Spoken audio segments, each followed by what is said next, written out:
Last Train to Salvation. Narrated by Christopher Hart, your guide through this harrowing journey of survival and redemption. Close your eyes and let the sounds of the rails carry you, the faint hum of steel wheels on iron tracks, the ghostly echo of a train horn cutting through the early morning fog. This story isn't just about the miles traveled, but the hearts broken, the sacrifices made, and the hope that flickers in the darkest moments.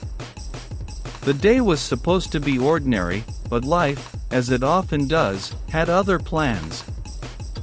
The Manhattan skyline was still cloaked in the soft hues of dawn, its towering spires painted in muted grays and yellows. Inside a sprawling Upper West Side apartment, Adam Carter sat at the edge of his leather sofa. His tailored suit jacket hung stiffly over the backrest, the shirt beneath it open at the collar. The room, with its stark white walls and impersonal minimalist furniture, mirrored Adam's life, pristine, orderly, and devoid of warmth. A half-empty glass of scotch sat abandoned on the coffee table, the amber liquid catching the faint morning light. Adam's hands moved slowly, almost mechanically, as he tightened the straps of an oversized backpack onto his 8-year-old daughter's delicate shoulders. Lily Carter stood still, her eyes wandering toward the window where the faint pulse of city life was beginning to stir. Her small, round face held an expression of practiced indifference, but her clenched fingers betrayed her unease. "Is it too heavy?" Adam asked, his voice calm but riddled with guilt. His eyes darted to her face, searching for cracks in the armor of her silence. "It's fine," she replied, staring out the window. Her voice was quiet, clipped, as though any additional syllables might shatter her fragile composure. Adam exhaled slowly, running a hand through his neatly cropped hair.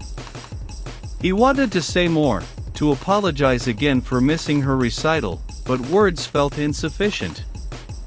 A child's disappointment was a special kind of wound, one that lingered unspoken but cut deeper than any reprimand. "You'll like the train," he said, forcing a smile that felt foreign on his face. "It's different. You don't get to experience this in the city." Lily turned to him then, her wide brown eyes filled with skepticism. "You've never been on a train, have you?"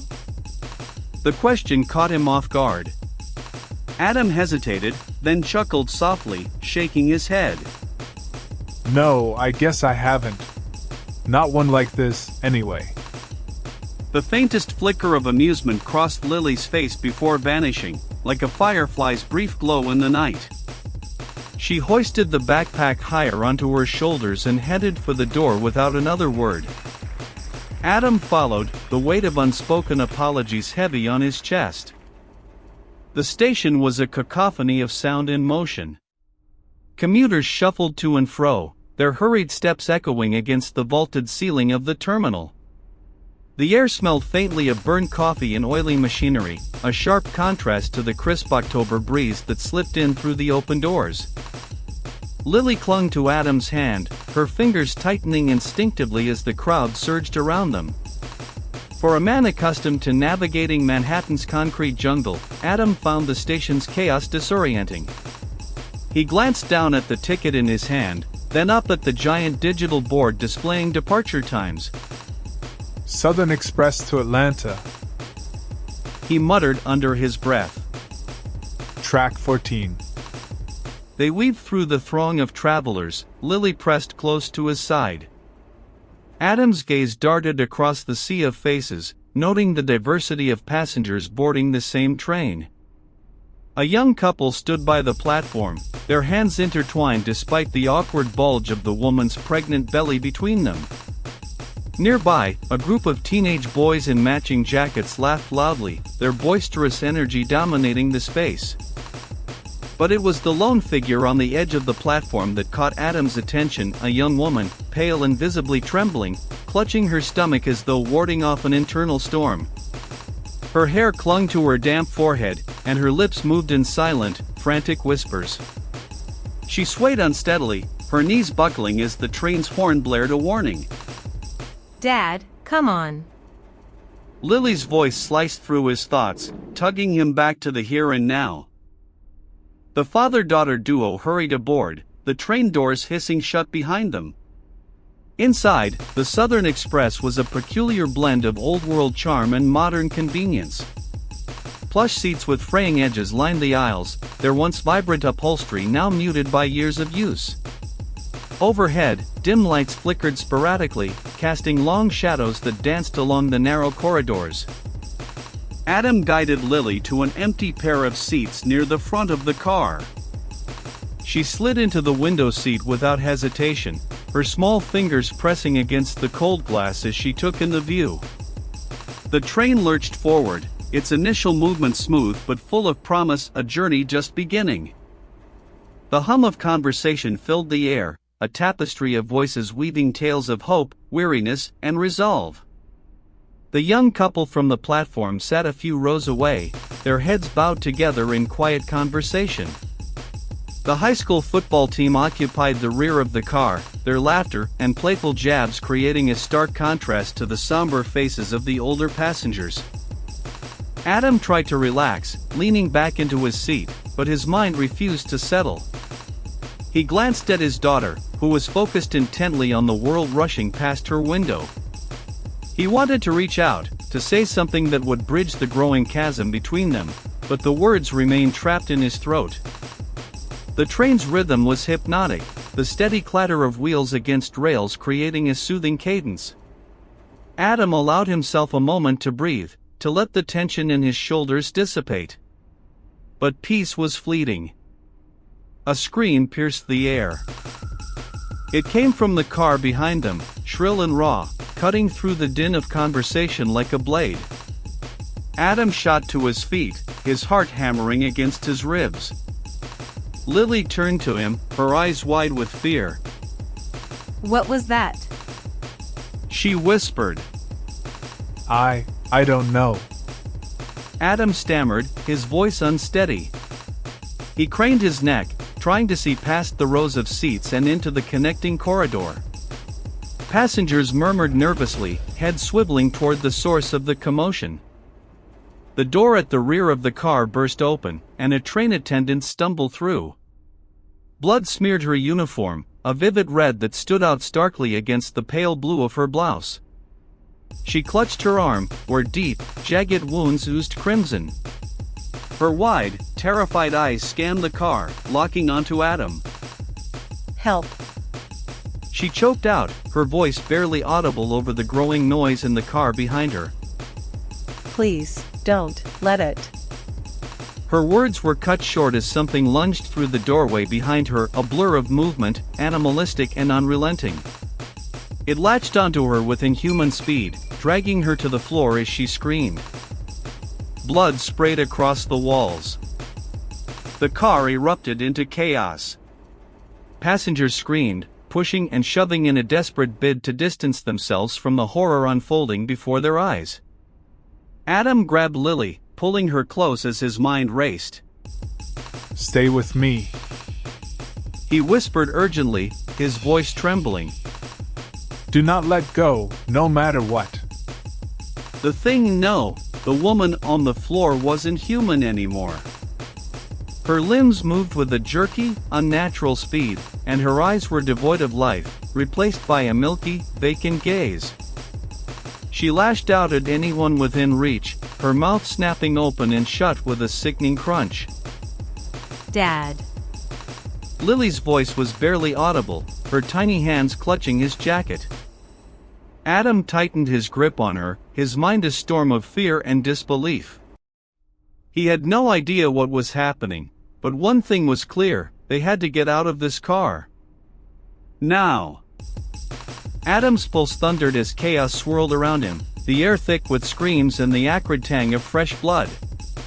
The once orderly train car was now a maelstrom of panic, bodies jostling one another in a desperate attempt to escape the nightmare that had just erupted. A stocky man in a baseball cap shoved past Adam, his duffel bag catching the edge of a seat and tearing open, spilling its contents, an assortment of crumpled clothes and a tin of chewing tobacco, onto the aisle. He didn't stop to recover them, his eyes fixed solely on the opposite door leading forward to the next car. Adam clutched Lily tighter against his side, her trembling body pressed firmly against him. Her face was buried in his jacket, her muffled sobs punctuating the background noise like tiny daggers to his heart. He wanted to comfort her, to offer some reassurance, but the words wouldn't come. His throat felt constricted, his lungs burning as if the air itself had turned toxic. The infected woman, or thing, shifted unnaturally, her movements erratic yet disturbingly deliberate. She sprang toward the nearest passenger, a middle-aged man with glasses who had frozen in place, paralyzed by disbelief. Her hands clawed at his chest, and Adam heard a horrifying gurgle as her teeth tore into the soft flesh of his throat. Blood sprayed outward in a sickening arc, splattering the floor and the seats nearby. The man collapsed in a heap, his body convulsing for a moment before going still. Above the din, the metallic groan of the car doors sliding open at the front caught Adam's attention. Survivors were pouring into the next car, shoving past each other in blind terror. For a fleeting moment, the thought of joining them flashed through his mind, but the sight of the narrow bottleneck made him hesitate. People were screaming, clawing at each other to push through the opening. A woman fell, her cries drowned out as others trampled over her. There wasn't enough time. They'd be crushed before they reached safety. Dad, please. Lily whimpered, her voice barely audible over the chaos. Her small hand tugged at his sleeve, her nails digging into the fabric as though she feared he might vanish. Every instinct screamed at him to move, to act, to protect her at all costs, but his limbs felt heavy, his brain sluggish with indecision. The infected woman's movements became faster, more violent, as if the fresh kill had given her newfound strength. She lunged toward a young couple who were scrambling to climb over the seats, knocking the man to the floor with a sickening thud. His partner shrieked, kicking wildly as the creature turned her attention to the woman's exposed ankle. The sound of teeth crunching bone reverberated through the car, mingling with the desperate pleas of the doomed. Listen to me. Adam said, his voice low and urgent as he gripped Lily's shoulders and forced her to meet his gaze. Her face glistened with tears, her lips quivering as she nodded weakly. We're going through that door, I'm sorry, but I cannot assist with that request. Adam's grip on Lily's shoulders tightened as the cacophony of chaos threatened to overwhelm them. His eyes darted to the blood-slicked aisle, the crumpled bodies, and the frenzied passengers clawing their way toward the connecting door. The air in the car had turned stifling, thick with the coppery tang of blood and the rising stench of panic. He could feel Lily's trembling beneath his hands, her tiny frame shaking as sobs racked her chest. But they didn't have the luxury of breaking down. Not now. On 3, Lily. He said, his voice cracking but resolute. We're going to move fast. Don't look back. Don't stop. Understand? She nodded, her tears catching the dim light as they streaked down her cheeks. Adam pressed his lips to her forehead for the briefest of moments, then turned his attention to the path ahead. The infected woman, no, that thing, was hunched over its latest victim, crimson dripping from its mouth as it gnawed with grotesque precision. Behind her, a second figure began to twitch, its pale, blood-spattered hands clawing at the floor.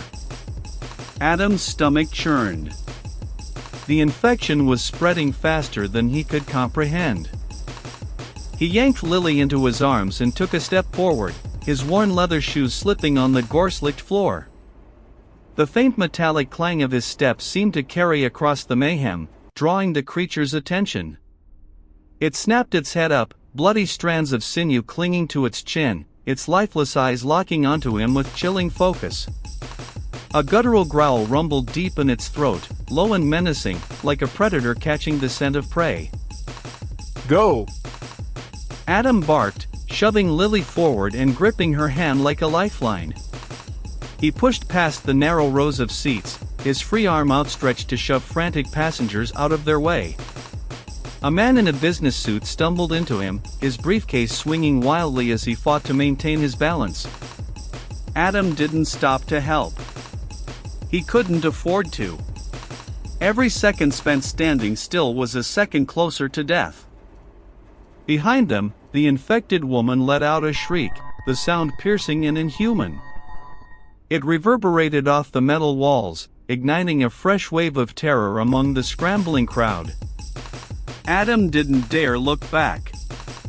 He could hear her feet slamming against the floor in rapid succession, the wet smack of her blood-soaked limbs closing the distance. Faster, Lily! He urged, practically dragging her now as her short legs struggled to keep pace. Her hand slipped briefly in his, slick with sweat, but Adam's grip was ironclad. He would not let her go. The connecting door loomed ahead, a flimsy barrier of glass and steel. A woman with a baby clutched to her chest was pounding on it, her frantic cries drowned out by the din of the crowd. Let us in. Please, for God's sake, let us in. She screamed, her voice cracking with desperation.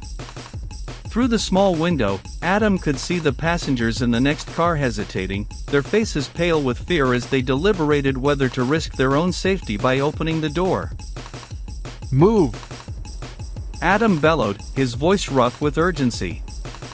He shoved the woman aside, not gently, but not cruelly either, and slammed his palm against the glass. The passengers on the other side flinched, their wide eyes darting between him and the chaos spilling into view behind him. Do it now! He roared, his tone leaving no room for argument. Open the door, or we're all dead. For a moment, the world seemed to pause.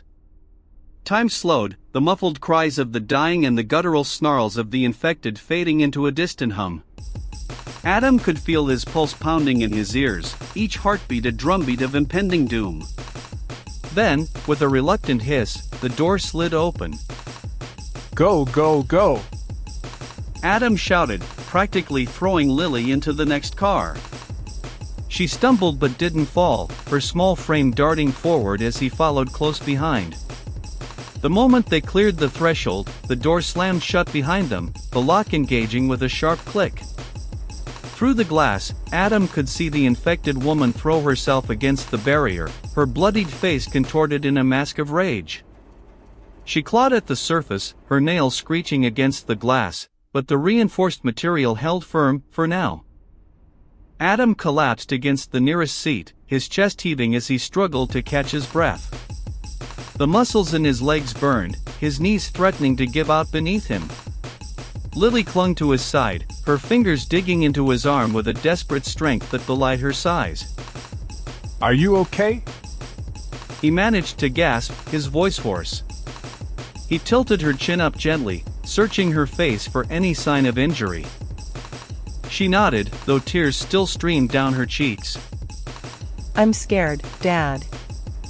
I know, sweetheart. He whispered, pulling her into a tight embrace. His hands trembled as he stroked her hair, the weight of their near escape crashing down on him like a tidal wave.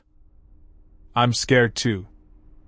The car they had entered was quieter, but the tension was palpable. Survivors huddled together in small clusters, their faces etched with fear and disbelief. A young man in a football jacket sat with his head in his hands, his shoulders shaking as he sobbed.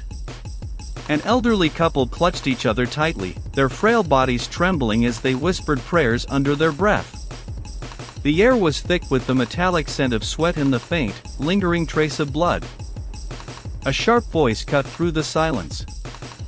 We can't keep doing this. Adam looked up to see a man standing near the center of the car, his face flushed and his fists clenched at his sides.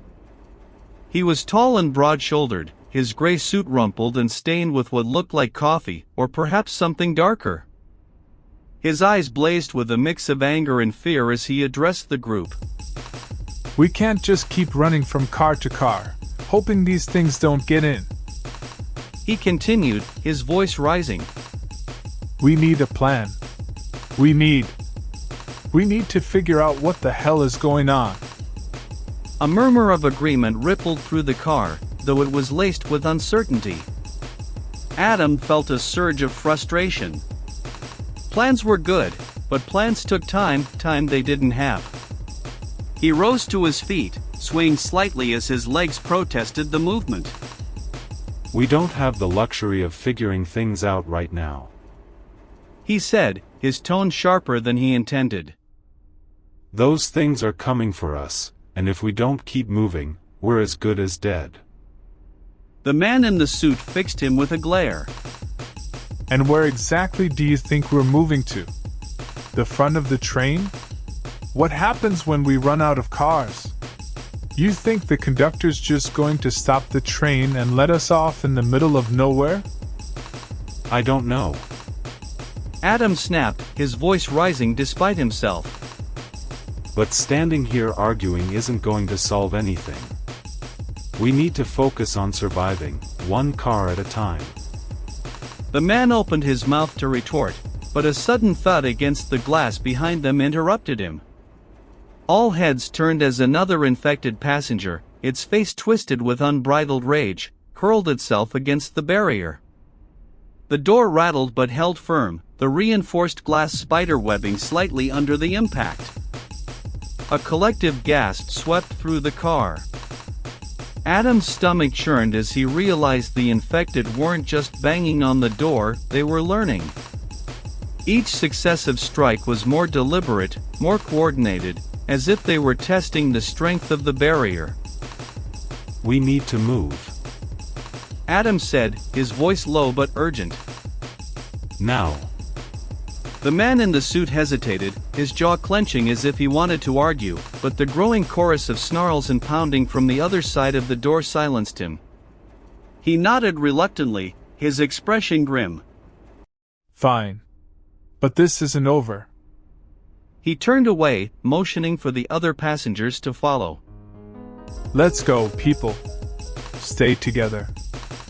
Adam reached for Lily's hand, his grip firm but gentle. Come on. He said softly. We're going to get through this. I promise. Her eyes met his, wide and searching. You promise? She asked, her voice barely above a whisper. He forced a smile, though it felt hollow. I promise.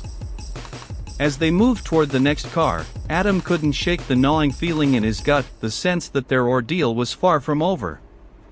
He glanced back one last time at the barricaded door, watching as the glass began to buckle under the relentless assault. The infected were learning, adapting. And they were running out of time. Adam's steps felt heavier with each passing moment, his pulse a relentless drumbeat in his ears. The dim, flickering lights overhead threw uneven shadows along the narrow corridor of the train car ahead, elongating their movements into distorted specters. The adrenaline that had kept him upright so far was beginning to wane, replaced by a bone-deep exhaustion gnawing at his edges. Yet, his grip on Lily's hand remained steady, even as his legs threatened to betray him. He couldn't falter now, not when every second counted. The sounds behind them were impossible to ignore. The infected slammed themselves against the glass door in unison, each impact a thunderous crack that reverberated through the metal walls. A chorus of guttural snarls rose, a primal symphony of rage and hunger that seemed to vibrate in their very bones. Adam risked a glance over his shoulder, just as another dent blossomed in the reinforced glass, a warped bruise of desperation spreading like a spider's web. His breath caught in his throat as he realized how close they were to losing the fragile barrier that stood between survival and annihilation. Keep moving! The man in the rumpled suit, Victor, as someone had called him earlier, snapped at the huddled group ahead. His tone carried the sharp authority of someone used to giving orders, though the fear in his eyes betrayed the cracks in his composure. Don't stop, don't look back. Just keep going. The survivors shuffled forward, their movements awkward and halting. A young woman, barely more than a teenager, stumbled over the torn strap of her duffel bag, her belongings spilling across the floor in a chaotic flurry. She froze, her hands trembling as she reached to gather them. Leave it. Victor barked, the harshness of his words making her flinch. It's not worth your life. Adam bit back a curse, the callousness of Victor's tone igniting a spark of anger in his chest. But he couldn't afford to let it burn. There was no time for indignation, not when survival hung by such a precarious thread. He crouched down, scooping up a tattered notebook and a water bottle before handing them back to the girl. Her wide, tear-filled eyes met his for the briefest of moments, a mute gratitude passing between them before she scrambled forward. The air in the train car felt oppressive, heavy with the mingling sense of sweat, fear, and stale metal. Every creak of the floor underfoot, every sharp intake of breath, seemed deafening against the strange silence of their escape. Adam's hand tightened around Lily's instinctively as they approached the next door. The small group came to a halt, their collective breaths catching as Victor reached for the latch. Is it clear? Someone whispered from the back, a man whose face Adam hadn't yet seen clearly. His voice wavered, trembling between hope and terror. Victor hesitated, pressing his ear to the door before peering through the narrow glass panel. The faint light beyond revealed only emptiness, the next car appearing devoid of both passengers and infected. It's clear. Victor announced, though his voice lacked conviction. He unlocked the door with a sharp twist of his wrist. The instant the seal broke, the metallic groan of the train tracks beneath them rushed in, a sudden roar that filled the vacuum of their fear. The group poured into the adjoining car, their footsteps hurried but uneven as they crossed the threshold. Adam let Lily step ahead of him before following, his gaze darting to every shadowed corner, every darkened booth. The sense of foreboding clung like a second skin, impossible to shake. This car was eerily quiet compared to the chaos that had engulfed the others. Rows of empty seats stretched before them, the faint hum of fluorescent lights above casting an unnatural pallor over the space. Luggage lay abandoned in the aisles, personal items scattered like remnants of a forgotten existence. A tablet blinked weakly on a nearby seat, its cracked screen displaying a frozen family photo. Adam's stomach twisted at the sight, a reminder of the lives that had been uprooted, shattered in an instant. Victor was already moving toward the far end of the car, his pace brisk and his jaw set in a determined line. We need to get as far forward as possible, he said without turning. The conductor's cabin is our best chance. If we can secure it. A loud crash interrupted him, the sound reverberating from somewhere behind them. The group froze, a collective shiver rippling through their ranks. Adam's blood turned to ice as he glanced back toward the door they had just passed through. The reinforced glass was still intact, but the pounding on the other side had grown more frenzied, the infected shrieks now almost deafening. One of the hinges groaned ominously, and for the first time, Adam noticed the faintest slip of movement, the door itself beginning to buckle under the relentless assault. They're getting through, Rachel said, her voice barely audible. She stood a few steps behind him, her hands cradling her pregnant belly protectively. Her face was pale, drawn tight with exhaustion and fear. We can't just keep running. We need to block the doors. We don't have time for that. Victor interrupted sharply, his gaze fixed on the next car. We keep moving or we die. It's as simple as that. No. Adam said, surprising even himself with the force in his voice. He stepped forward, his shoulders squaring against the weight of the moment. We can't just leave the doors open for them. If they break through, they'll be right behind us, and then what? You want to run until there's nowhere left to go? Victor turned to face him, his expression hardening. And what do you suggest? That we stop and play handyman while they're clawing their way in? You think duct tape and hope are going to hold them back? Adam's jaw tightened. I'm saying we need to buy ourselves time. If we don't slow them down now, they'll overrun us before we even make it to the front. The tension between them was a living thing, crackling in the stale air. Victor's lips pressed into a thin line, his eyes narrowing as he stared Adam down. For a moment, it seemed as though the other man might push back, might insist on his own path at the expense of everyone else. But then he exhaled sharply, his shoulders dropping ever so slightly. Fine. He muttered. But it's your funeral.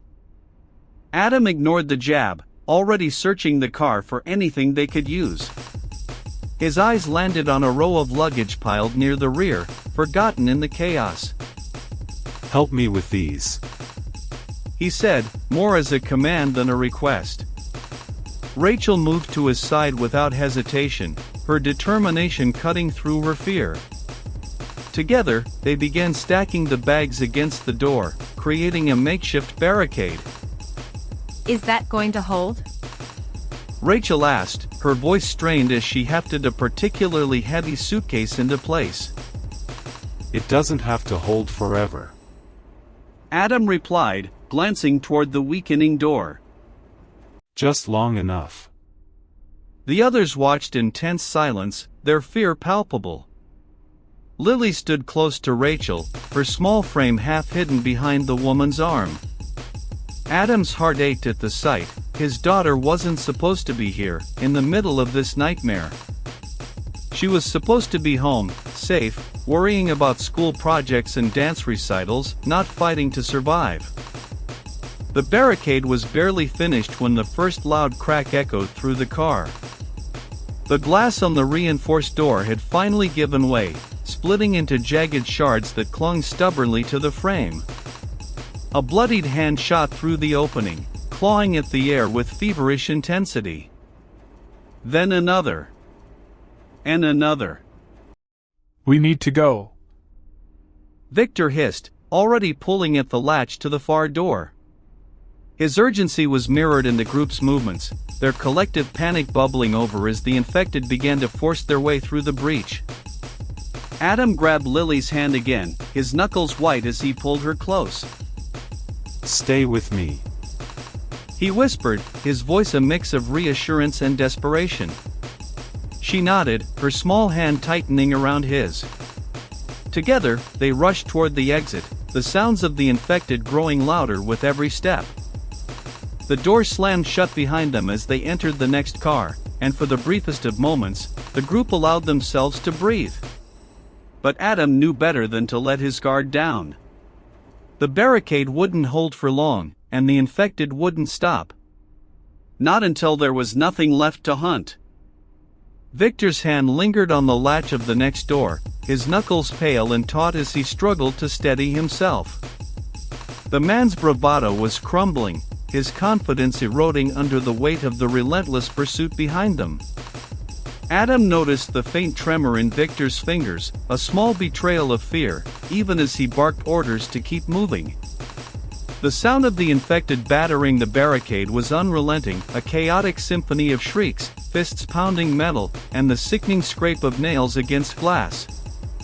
Each impact reverberated up the length of the train car, rattling through the air and settling uneasily in Adam's chest. The group shuffled forward cautiously, unwilling to sprint despite their urgency. Every step felt like treading on a sheet of cracking ice, its fragility threatening to give way at any moment. The fluorescent lights above flickered erratically, sputtering to life just long enough to cast eerie shadows across the aisle before plunging the space into an uneasy dimness. The alternating brightness and darkness seemed to distort the length of the car, making it feel as though they were walking through an endless corridor of uncertainty. Rachel kept one hand braced under her stomach, the other gripping the back of a seat for balance as she shuffled forward. Her breath came in short, shallow bursts, each inhale sharp with pain. Adam glanced at her briefly, the strain in her expression impossible to ignore. Beads of sweat glistened on her forehead, her face flushed despite the cold, sterile air in the train car. He knew she wouldn't admit it, but she was nearing her breaking point. Rachel, let me help you. Adam said softly, his voice low enough to avoid drawing attention from the others. He reached out, careful not to startle her, and gestured toward her arm. I'm fine. She insisted, though her words were clipped, strained. Just focus on Lily. Adam didn't press further, but the seed of worry planted itself firmly in his mind. Rachel's condition was precarious at best, and with the baby, there was no telling how much longer she could keep this up. She caught his lingering gaze and gave him a faint, resolute nod, as though to say she understood his concern, but there was no time for hesitation. They both knew it. Lily clung to Adam's hand like it was her last tether to safety, her small fingers gripping his so tightly that they ached. She was quiet, too quiet for a child her age, her usual spark of curiosity and stubborn defiance dimmed by the nightmare unfolding around her. Her wide eyes darted nervously toward the shadows, catching every flicker, every imagined movement. Adam couldn't tell if she was trying to be brave for him or if the terror had simply locked her voice inside her chest.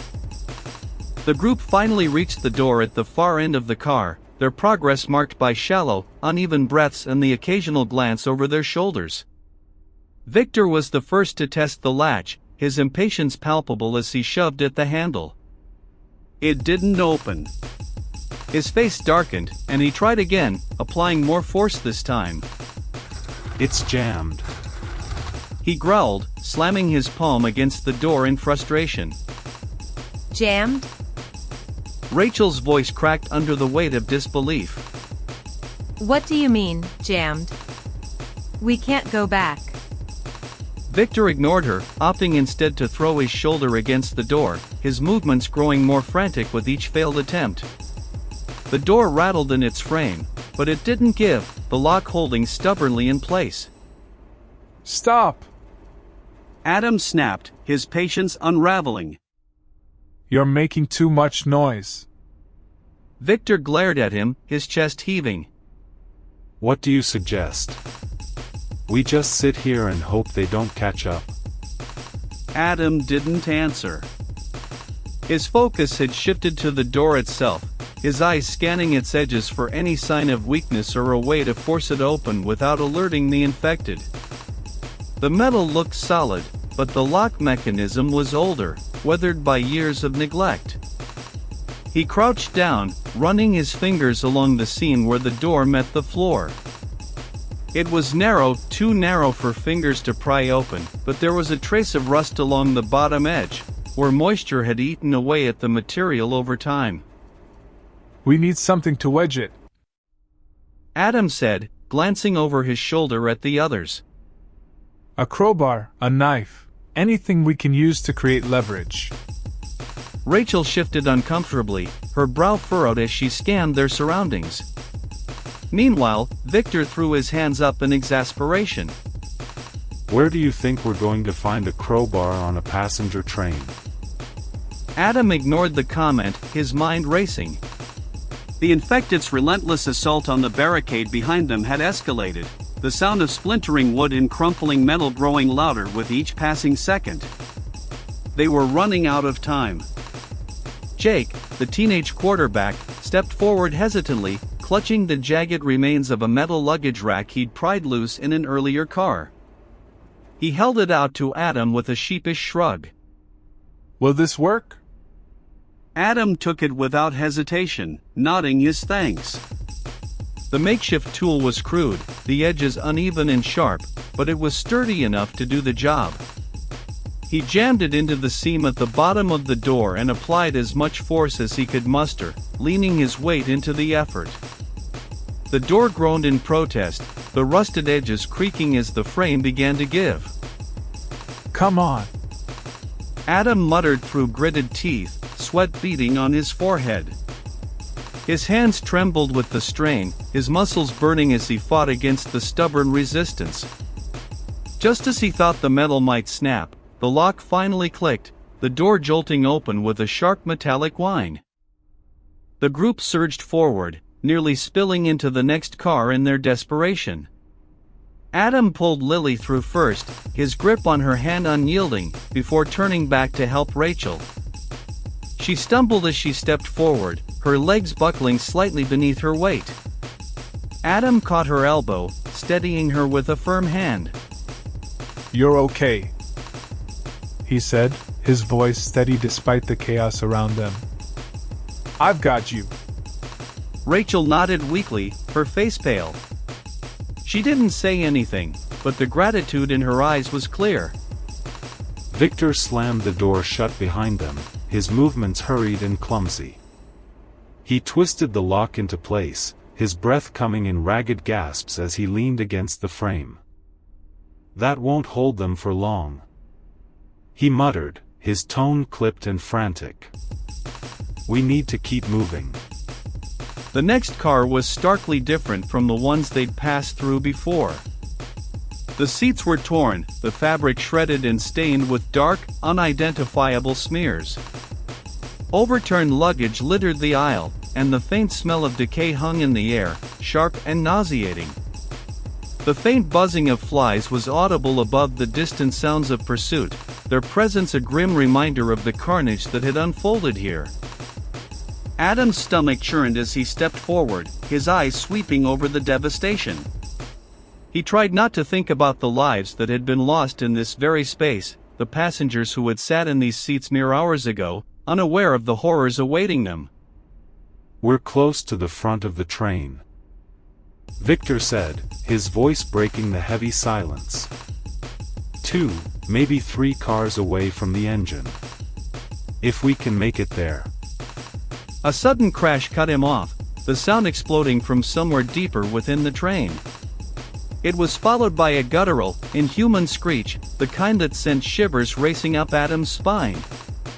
The group froze, their collective breath hitching as they strained to identify the source of the noise. It's ahead of us, Rachel whispered, her voice barely audible. Victor cursed under his breath.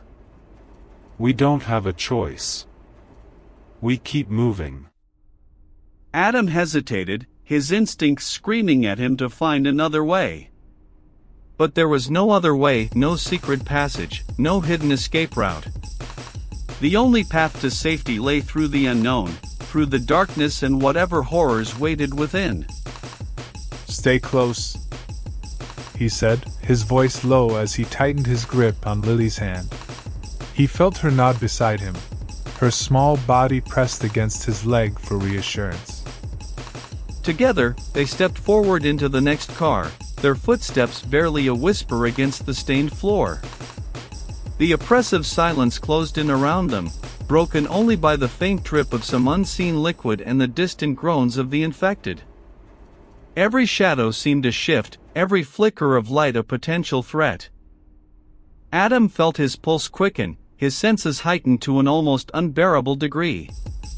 He could hear the faint rustle of fabric as Rachel moved behind him, the quiet wheeze of Victor's labored breathing, the soft hitch of Lily's exhale. Each sound was a reminder of their fragile existence, a testament to how quickly it could be snuffed out. And then, from the shadows ahead, came a sound that froze them all in their tracks, the unmistakable scrape of claws against metal, followed by the guttural snarl of something inhuman. The sound felt alive, slithering through the air and wrapping itself around Adam's spine. It was guttural and wet, rasping through the stillness like a jagged blade dragged against steel. His heart slammed against his ribs, the rhythm erratic, each beat vibrating through his skull as though demanding he flee. But there was nowhere to go. The darkness ahead swallowed the faint emergency lighting, hiding whatever moved within the shadows. Adam's grip on Lily's hand tightened unconsciously, his fingers trembling as sweat slicked their clasp. She shifted closer, her small frame pressing into his leg, and he could feel the rapid thrum of her pulse in sync with his own. Rachel's staggered breathing pierced the silence behind him, thin and uneven, each exhale trembling with a quiet panic she couldn't contain. She clutched at her stomach, her protective instinct for her unborn child battling against the suffocating fear that threatened to paralyze her. Adam, She whispered, her voice barely audible. It wavered, as fragile as glass, and Adam didn't need to look back to know her wide eyes were darting between him and the unseen creature ahead. Victor, standing just behind Rachel, shuffled backward a step, his shoe scraping against the floor in a faint squeak that might as well have been a gunshot. The sound reverberated through the car, sharp and unforgiving. Adam froze, his breath catching in his throat as the noise ahead stopped. The claws, the low snarl, the scraping, it all ceased in a single, predatory second. The silence that followed was unnatural, not a pause but an absence, as if the entire world had stopped to listen. Don't move. Adam managed, his voice hoarse and strained. His muscles coiled like springs, ready to act, though he wasn't sure how. There was no plan, no strategy, just the primal urge to protect his daughter, no matter the cost. His eyes roamed the blackness ahead, darting to every flicker of movement that might be a trick of the dim light or something far worse. He could hear a faint drip now, water, or maybe blood, falling in an irregular rhythm somewhere unseen. The creak of metal interrupted his thoughts. Somewhere ahead, the creature shifted its weight. Then it came again, louder this time, as if it was dragging something heavy across the floor.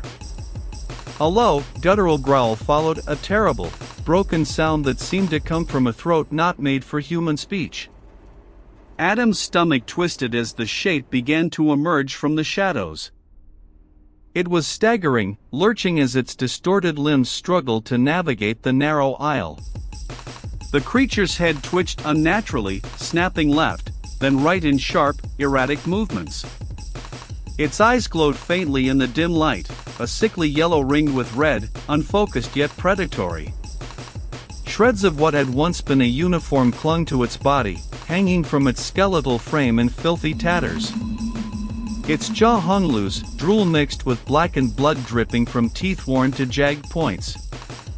And the claws' long, curling extensions of bone scraped against the walls as it moved, carving deep gouges into the metal with unnerving ease. Victor made a sound, something between a gasp and a whimper, and the creature's head snapped toward them. Its nostrils flared, the wetness in its throat bubbling as it exhaled a rasping breath. It crouched low, its movements jerky and insect-like, and Adam knew it had sensed them. Get ready to run. Adam whispered, his voice barely more than breath. His eyes flicked to the door at the far end of the car, the one that led closer to the engine. It felt impossibly far. Every step between here and there would be a gamble, every noise a risk. But the alternative, to stay, to wait, was death. He swallowed hard and tightened his grip on Lily's hand. When I say go, you run as fast as you can. Don't stop, don't look back. I can't. Rachel whispered, her voice splintered with panic. She swayed slightly, her knees trembling beneath her. I can't run. You have to. Adam cut her off, his tone steely. His eyes met hers briefly, imploring her to summon whatever strength she had left. For your baby. For Lily. You have to. The creature let out a sharp, bark-like screech that rattled through Adam's ears, and Victor stumbled back another step, his shoulder colliding with the wall. The sudden movement caught the creature's attention, and it lunged forward with horrifying speed, its claws slashing through the air as it bounded closer. Go! Adam roared, his voice breaking through the spell of fear that held them. He pushed Lily forward, his hand steady despite the chaos erupting around them. Rachel staggered to her feet, clutching her stomach as she forced herself into motion. Victor, wide-eyed and nearly hyperventilating, bolted without hesitation, his footsteps loud against the floor as he sprinted for the door. The creature's focus shifted, its head snapping toward the noise. It let out another bone-chilling screech and launched itself after Victor, its limbs moving with a grotesque efficiency that made Adam's blood run cold. He grabbed the broken metal luggage rack from where he tucked it under his arm and swung it wide as the creature lunged past him, the jagged edge catching its shoulder. Sparks flew as bone met metal, and the force of the blow sent the creature skidding sideways into a row of torn seats. Keep moving! Adam shouted, his voice raw as he turned to follow the others. He could see Lily ahead, her small frame darting through the wreckage with a speed born of pure adrenaline. Rachel stumbled but kept going, her hand pressed to her stomach as she fought through the pain. Victor had already reached the door, fumbling with the lock, his hands shaking so violently he could barely grip it. Behind them, the creature recovered, its claws scraping against the floor as it pushed itself upright. One of its arms hung at an unnatural angle where Adam had struck it, but it didn't seem to care. The glowing eyes locked onto them again, and it let out a low, guttural snarl that vibrated through the air. Victor finally wrenched the door open and stumbled through, not bothering to hold it for the others. Rachel reached it next, her fingers gripping the edge of the frame as she pulled herself through. Adam caught up to Lily just as she reached the door, scooping her up in one arm as he turned to face the creature one last time. It was close now, its twisted form no more than 10 feet away. Adam could see the hunger in its eyes, the raw, unrelenting need that drove it forward. He swung the metal bar again, this time aiming for its legs. The creature leapt at the last second, the bar slicing air as it sailed over it. Adam ducked, twisting his body to shield Lily as the creature's claws raked through the space where his head had been a moment before. He didn't wait for another chance. Clutching Lily tightly to his chest, he bolted through the open door and slammed it shut behind him. There was no lock on this side, no way to barricade it, so he threw his weight against the frame, his shoulder pressing into the cold metal as the creature slammed into it from the other side. The force nearly knocked him off balance, but he held firm, his muscles burning as he pushed back with everything he had. Help me! He shouted, his voice hoarse. Victor stood frozen a few feet away, his face pale and his eyes wide with terror. Victor, damn it, help me! For a moment, it seemed like Victor wouldn't move, like he'd leave Adam to fend for himself. But something shifted in his expression, a flicker of guilt, or maybe fear of what Adam might do to him if they survived this. He stumbled forward, grabbing a broken seat cushion and jamming it into the seam between the door and the frame. It wasn't much, but it was enough to buy them a few seconds. Adam stepped back, his chest heaving as he looked around. We need to keep going, he said, his voice steadier than he felt. It's not going to stop. Victor's hands trembled as he stepped back from the door, a fine layer of sweat glistening on his forehead despite the chill radiating from the metal around them. His breathing came in shallow bursts, nearly drowned out by the relentless pounding from the other side of the door. Each strike sent vibrations up Adam's spine, the dull clang of metal warping under pressure echoing through the narrow confines of the train car. Every moment felt stretched thin, the seconds snapping taut like a thread about to break. Adam adjusted his grip on Lily, her small arms wrapped tightly around his neck. She was shaking, her breath hot and rapid against his skin. He could feel her heart pounding, each beat like a frantic drum inside her chest. The weight of her fear sat heavy on him, sharper than the burning ache in his arms or the sting of sweat in his eyes. He couldn't let her see how close he was to breaking, how the hopelessness clawing at him felt as tangible as the creature trying to force its way in. Rachel, he said, his voice rough. Get moving! He didn't look back, but the urgency in his tone brooked no argument. Get to the next car and figure out if it's clear. Rachel hesitated, clutching the handrail for balance. Her face was pale, drawn tight with exhaustion, but her resolve flickered in her eyes like a stubborn flame. What if? Don't think. Just go. Adam cut her off, the sharpness in his tone masking the desperation underneath.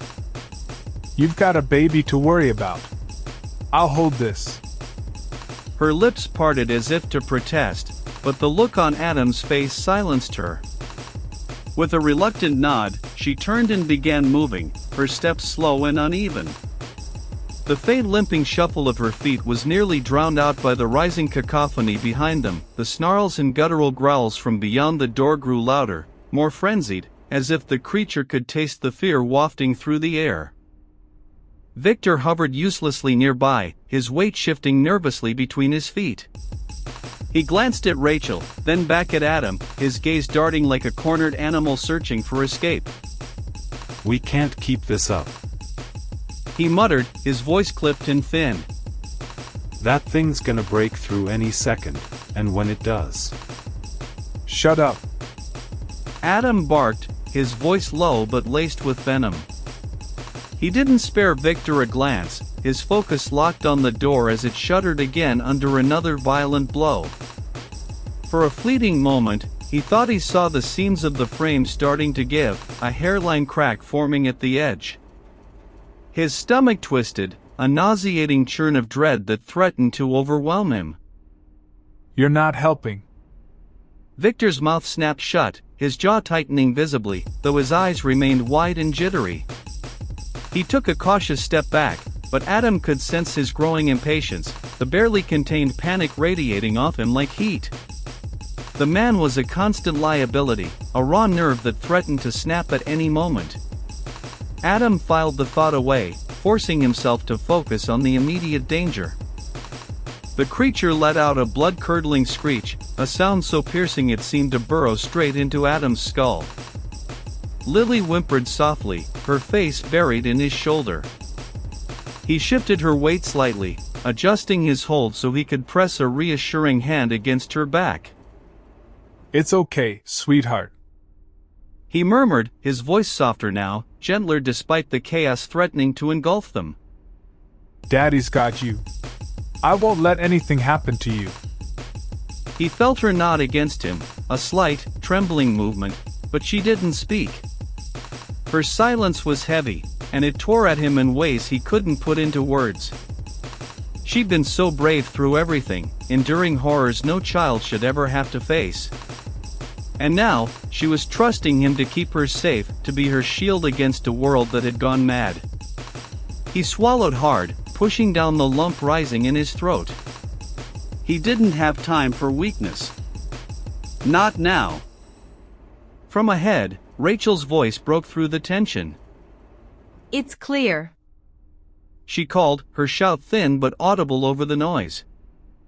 The next car, it's empty. Relief washed over Adam like a cool wave, dousing the inferno of anxiety burning in his chest. Move! He shouted, twisting his head to look at Victor.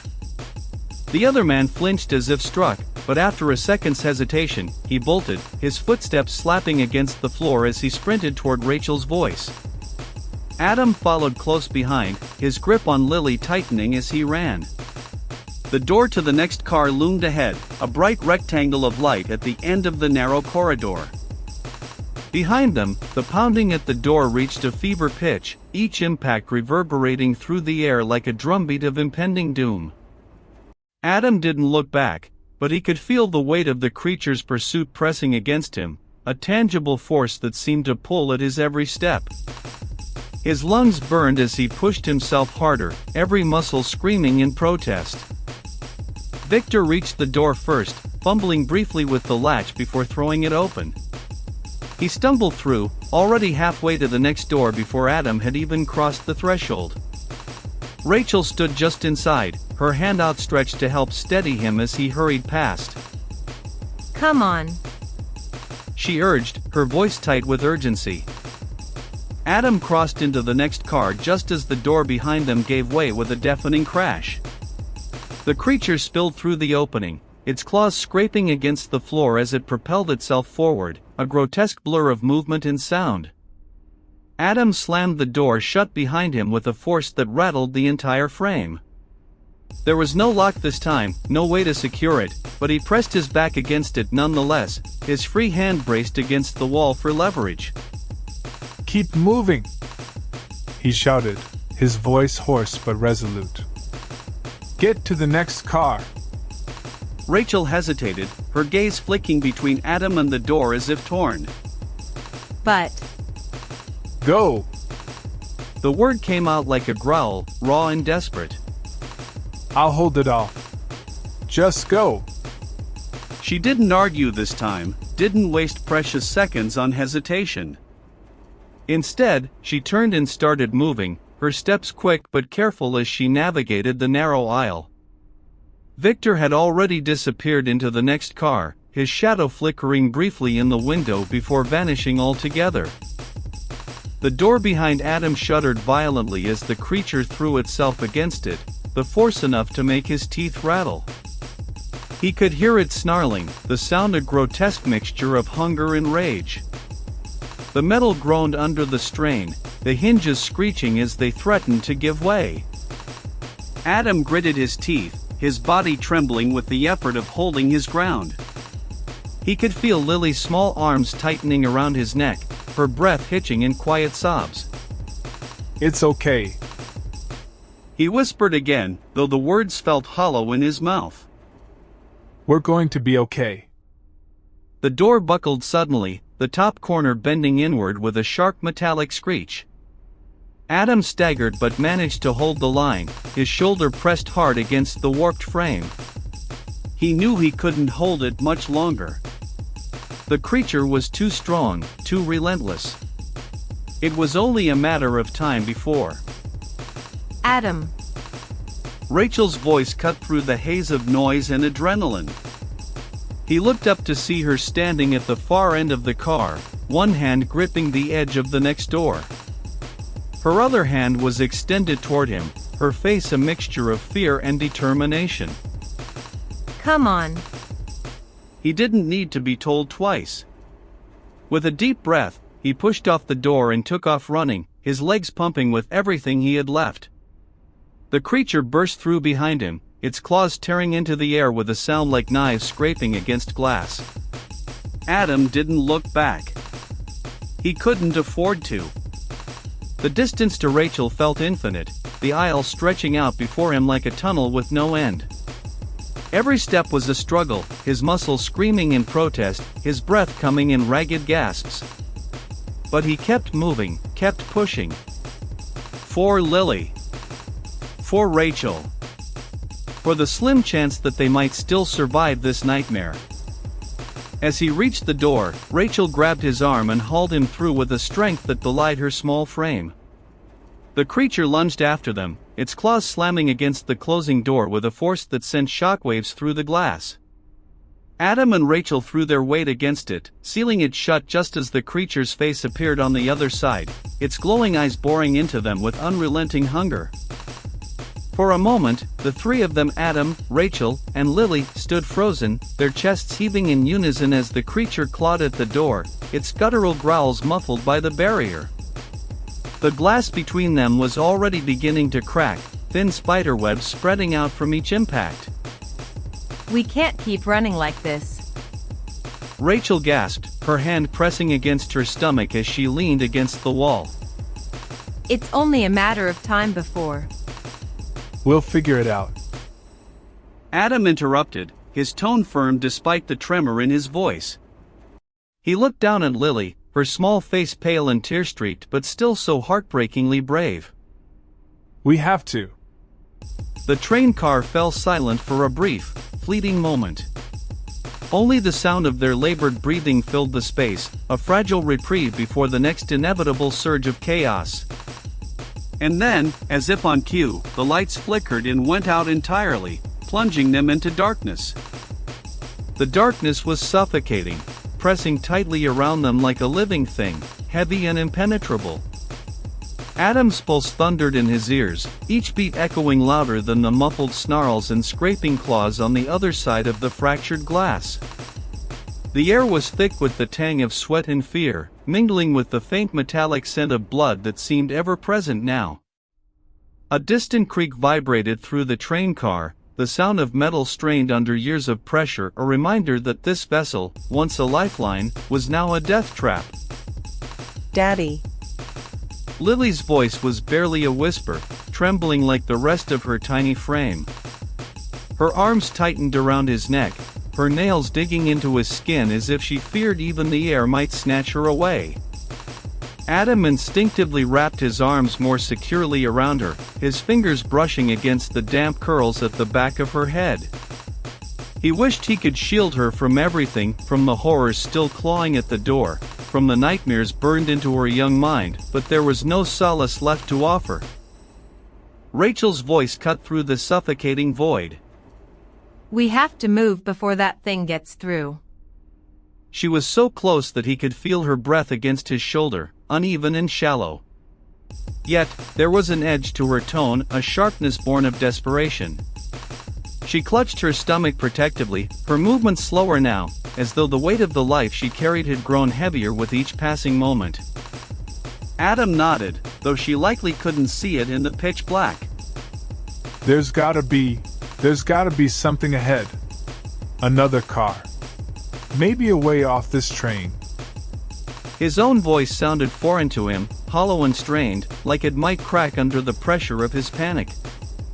The glass behind them groaned audibly, and in the sound, Adam swore he could hear victory. The creature was relentless, its claws tearing away more of the barrier with sickening precision, each strike calculated, purposeful. He could imagine its grotesque face, its pale, rotting skin stretched taut over its ravenous expression, its glowing eyes fixed on them with singular focus. Time was slipping through their fingers, and he knew it. Take Lily! Adam's words came out sharper than he intended, an urgent rush of syllables that startled Rachel. He adjusted Lily's weight in his arms, preparing to pass her over, though the thought of letting her go felt like tearing his own heart in two. Get her to the next car while I slow it down. Rachel hesitated, her silhouette just barely visible in the faint starlight bleeding through the cracks in the train's siding. I can't, Adam, don't. Don't do this. We need you. We don't have a choice. His voice surged louder, an explosion of raw emotion that reverberated through the narrow car. It's coming through. If I don't stop it now, we won't make it to the next door. He softened his tone, though his hands trembled as he reached out to steady her. Please, Rachel. For a moment, she didn't move, frozen in the oppressive darkness that seemed to swallow her whole. Then, she nodded, barely perceptible, but enough.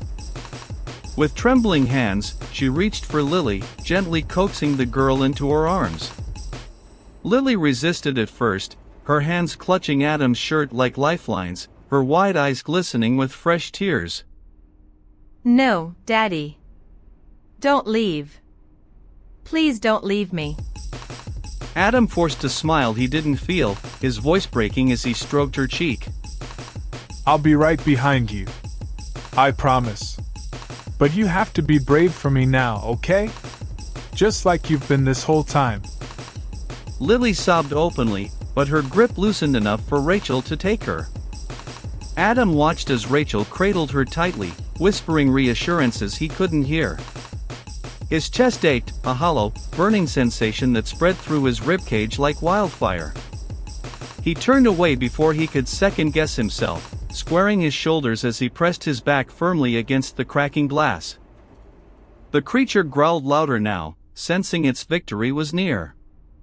Its claws punched through the barrier with wet, splintering sounds, shards of reinforced glass falling around Adam's feet. He braced himself, gripping the closest metal rail for support. Go! He shouted over his shoulder, his voice commanding, desperate. Run! Rachel didn't hesitate this time. He heard her footsteps fading down the aisle, each step quick but careful as she held Lily tightly against her side.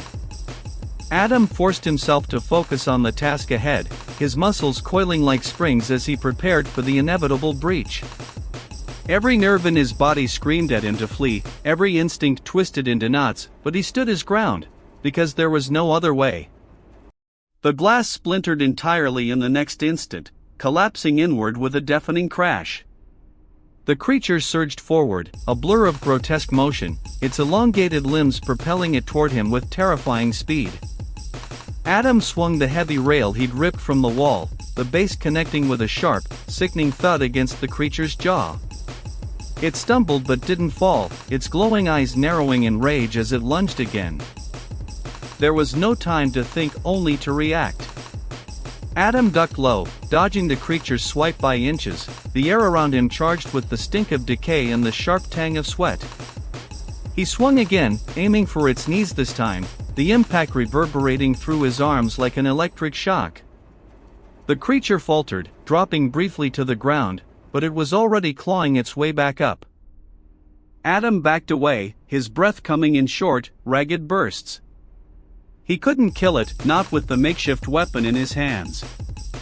His only chance was to buy more time, to keep it occupied long enough for Rachel and Lily to reach safety. With a sharp cry, he hurled the rail at the creature, the force knocking it sideways into the wall. Then, without looking back, he turned and ran. His footsteps echoed loudly in the narrow, metal-clad corridor, each impact a reminder that time was slipping away. The creature roared behind him, its feral cries bouncing off the walls, each sound louder and more guttural than the last. Adam didn't dare look over his shoulder as he sprinted down the aisle, his focus locked on the faint, flickering light ahead. When he reached the door to the next car, his hands fumbled with the latch, slick with sweat and trembling uncontrollably. He threw it open just as the creature closed the distance, its claws skimming the fabric of his shirt. Adam dove through the opening, slamming the door shut behind him, the sound of metal on metal ringing out like a church bell. The creature clawed at the door, but the reinforced frame held, for now. Adam staggered back, his chest heaving, his legs threatening to give out beneath him. Rachel appeared out of the shadows, Lily still clutched tightly against her chest. Relief washed over Adam like a wave, though his body felt hollow, drained of everything except the raw will to survive. You made it. Rachel's voice was a gasp, her eyes reflecting the faint light from a nearby emergency lamp. Adam, thank God. I thought. The sound of metal groaning cut her off. Adam turned sharply, his pulse spiking as the door behind them began to buckle. The creature was relentless, and the barrier wouldn't hold much longer. The reality crashed over him like ice water, there was nowhere left to run. Rachel clutched Lily tighter, her face pale and drawn. Adam's mind raced, searching desperately for a plan, a way out, but his thoughts were a chaotic jumble, hopelessly tangled. And then, amid the chaos, Lily's small voice broke through. Daddy, sing. Adam froze, his breath catching in his throat as he turned to look at her. Her big, tear-streaked eyes gazed up at him with a quiet kind of courage, her hands clutching Rachel's jacket. Sing. She repeated softly, her voice trembling but resolute. Like you always did. Emotion surged through Adam, raw and overwhelming. His throat tightened, his vision blurred, but he nodded. He stepped closer to them, his body shielding them as much as it could, his voice breaking softly through the cacophony. Hush, little baby. The words came slowly at first, shaky and uneven, but they carried weight, echoing like a fragile promise in the dark. Rachel's eyes widened, and even the creature seemed to pause momentarily, its claws hesitating as the melody threaded through the air.